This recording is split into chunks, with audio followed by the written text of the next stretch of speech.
Bonjour, 360 est aujourd'hui à Narbonne sur le site d'Orano Malvézy. Orano Malvézy qui ouvre ses portes en grand et même très grand pour accueillir familles, voisins, amis et même des élèves à bord de ce petit train pour un premier tour d'horizon de ce site industriel. Vous pouvez voir sur votre droite la station d'échantillonnage. Pouvez-vous nous expliquer pourquoi cette usine Orano Malvézy est unique en son genre? Bon, cette usine de Malvézy, elle est unique à deux titres. Tout d'abord parce qu'on est très peu dans le monde à savoir faire ce métier-là. On a des concurrents au Canada, en Russie, et il y a nous. Et elle est unique à un deuxième titre, c'est qu'elle utilise des procédés qui sont pour le coup uniques au monde, qui ont été développés sur Narbonne et industrialisés sur Narbonne. Et ça, pour le coup, on est les seuls dans le monde à le savoir le faire. Donc ici, on reçoit des concentrés miniers des mines du monde entier, on les purifie, on les transforme pour qu'elles poursuivent leur transformation sur les usines, notamment du Tricastin. Pourquoi avez-vous décidé d'organiser ces journées portes ouvertes? Ça fait 60 ans que cette usine existe. Il nous a semblé important, dans un souci de transparence évident, de pouvoir ouvrir nos portes et faire profiter un maximum de gens d'une visite vraiment exceptionnelle du site de Malvézy. Merci, ça tombe bien puisque nous allons rencontrer les professionnels de la conversion, de la purification au Village Expo où nous allons continuer cette visite. Alors on est maintenant au Village Expo où on parle d'environnement, de sécurité, de sûreté, de transport, de logistique et bien entendu d'énergie. L'enjeu important, c'est aussi la réduction des gaz à effet de serre. C'est-à-dire, on sait qu'en 2050, on va multiplier par 2 la consommation d'électricité dans le monde. Nous sommes maintenant sur le stand énergie où l'on parle forcément d'énergie nucléaire.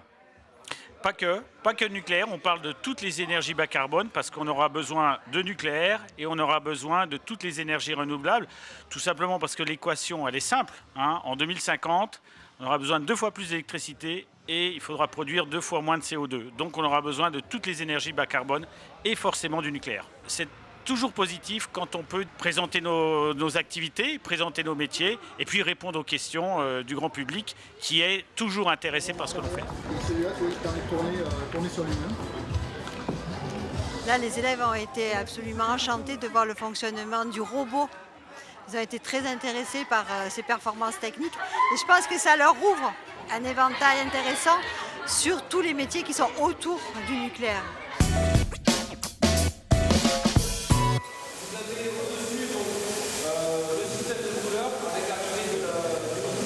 Alors nous sommes maintenant dans l'atelier Isoflash. Isoflash est un procédé très innovant et même unique au monde. Isoflash, c'est quoi exactement? Alors l'isoflash, ça nous sert à transformer l'uranium qui est sous forme liquide sous forme de poudre. Et c'est très innovant parce que ce procédé nous a permis de diminuer la consommation de nos produits chimiques, notamment d'ammoniac, de plus de 75%. C'est exceptionnel qu'on puisse visiter ce type d'installation dans ce cadre-là. Pour les étudiants, là, ils sont en fin de première année. C'est vraiment l'illustration que ce qu'ils font a un vrai intérêt dans leur futur métier, se retrouve concrètement dans les industries et puis ensuite ils vont compléter au fur et à mesure à la deuxième année. Ils auront en tête ces exemples-là lors des cours. Pour faire cette réaction, on a besoin de chaleur, on a besoin de refroidir. Donc on utilise de la vapeur. Vous voyez ici, là, vous avez 2 chaudières. C'est très instructif parce que justement on peut visiter les locaux. Ça permet de visualiser aussi la grandeur et l'efficacité de toutes ces machines et qui nous permettent justement d'économiser de l'énergie. C'était vraiment bien, c'est bien expliqué, très compréhensif, ça peut être adaptable à tout le monde, pas forcément pour des gens qui viennent de l'UT génie chimique. On a pu discuter aussi avec les professionnels, savoir comment ça se passait.